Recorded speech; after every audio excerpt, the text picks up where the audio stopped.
250 కోట్లు పెనాల్టీ, 200 కోట్లు పెనాల్టీ, 150 కోట్లు పెనాల్టీ, 100 కోట్లు పెనాల్టీ. ఏంది ఇన్నిన్ని వందల కోట్ల పెనాల్టీ ఏంటనుకుంటున్నారా? ఇది నిజంగానే ఉందా అనే డౌట్ మీకొచ్చింది కదా! యెస్ ఉంది. అదేంటంటే డీపీడీపీ యాక్ట్ 2023లో వచ్చింది. Digital personal data protection act అని అంటారు.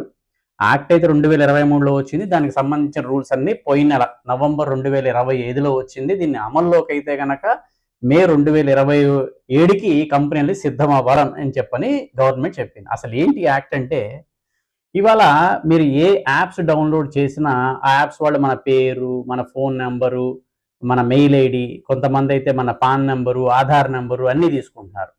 లేదా హాస్పిటల్స్‌కి వెళ్ళినా, పిల్లల స్కూల్స్‌కి వెళ్ళినా, లేదా కొన్ని వెబ్‌సైట్‌లో రిజిస్టర్ చేసుకుంటున్నా, అలా మన పర్సనల్ డేటాను తీసుకుంటున్నారు. కొన్నిసార్లు మన లొకేషన్ పెట్టమంటున్నారు. కొన్నేమో మన ఫోటోస్‌ని పెట్టమంటున్నారు. కొన్నేమో వీడియో కాన్ఫరెన్స్‌లో వీడియో రికార్డింగ్ చేసుకుంటున్నారు. ఇలా మన పర్సనల్ డేటాని చాలామంది చాలా రకాలుగా వాళ్ళు తీసుకుంటున్నారు. కొన్నిసార్లు మన బ్యాంక్ డీటెయిల్స్ కూడా తీసుకుంటున్నారు. మరి ఈ డేటాని వాళ్ళు మిస్‌యూజ్ చేయకూడదు.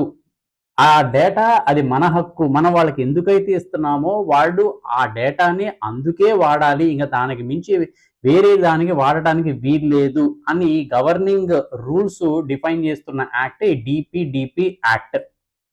సో, ఈ యాక్ట్ ప్రకారంగా మీరు ఎవరికైనా ఇన్ఫర్మేషన్ ఇస్తే, ఉదాహరణకి మీ పిల్లలే ఉన్నారనుకుందాం. మీ పిల్లలు ఒక స్కూల్‌లోనో, ఒక కాలేజీలోనో చదువుతున్నారు. మీ పిల్లలకి సంబంధించిన ఇన్ఫర్మేషను మీ యొక్క అంగీకారం లేకుండా మీ పిల్లల ఫోటో గాని, వాళ్ళ డేటా గాని ఏ వెబ్‌సైట్‌లో అయినా, ఏ యాప్స్‌లో అయినా సరే అప్‌లోడ్ చేయడానికి వీల్లేదు. దాన్ని మిస్‌యూజ్ చేయడానికి వీల్లేదు. మీ అంగీకారం ఉంటే వాళ్ళు ఏదైనా చేయొచ్చు. మీ అంగీకారం లేకుండా గనక చేస్తే దీనికి ఈ డిజిటల్ బోర్డ్ ఆఫ్ ఇండియా అని చెప్పని సెపరేట్‌గా ఉంది. వాళ్ళకి గనక మీరు కంప్లెయింట్ చేస్తే వాళ్ళు వెరిఫై చేసి 250 కోట్లు, 200 కోట్ల వరకు వాళ్ళకి ఫైన్స్ కూడా వేయొచ్చంట.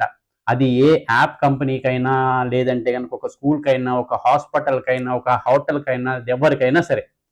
సో, ఈ యాక్ట్ ఏంటంటే మన డేటాని ఇలా డిజిటల్‌గా ఎవరైనా తీసుకుంటే దాన్ని వాళ్ళు మిస్‌యూజ్ చేయకుండా ఆ డేటాని సేఫ్‌గార్డ్ చేయటం కోసం తీసుకొచ్చిన చట్టమే ఈ డీపీడీపీ యాక్ట్. అనొచ్చు మీకు. ఆర్‌టిఐ యాక్ట్ ఉంది కదా సార్! ఈ ఆర్‌టిఐ యాక్ట్ ఏంటంటే రైట్ టు ఇన్ఫర్మేషన్ యాక్టు మన గవర్నమెంట్ కొన్ని డిపార్ట్మెంట్స్ దగ్గర నుంచి ఏదైనా డేటా తీసుకోవాలంటే ఉపయోగపడేదే రైట్ టు ఇన్ఫర్మేషన్ యాక్ట్. మన యాక్ట్ తీసుకోవడానికి. ఇది ప్రైవసీ. మనకి ఫండమెంటల్ రైట్ ఆర్టికల్ నంబర్ 21 ప్రకారంగా సుప్రీం కోర్ట్ ఈ పుట్టుస్వామి జడ్జిమెంట్ ప్రకారంగా తీసుకొచ్చిందే డీపీడీపీ యాక్ట్. సో, ఈ యాక్ట్‌ని అందరూ ఉపయోగించుకోవాలి. మీ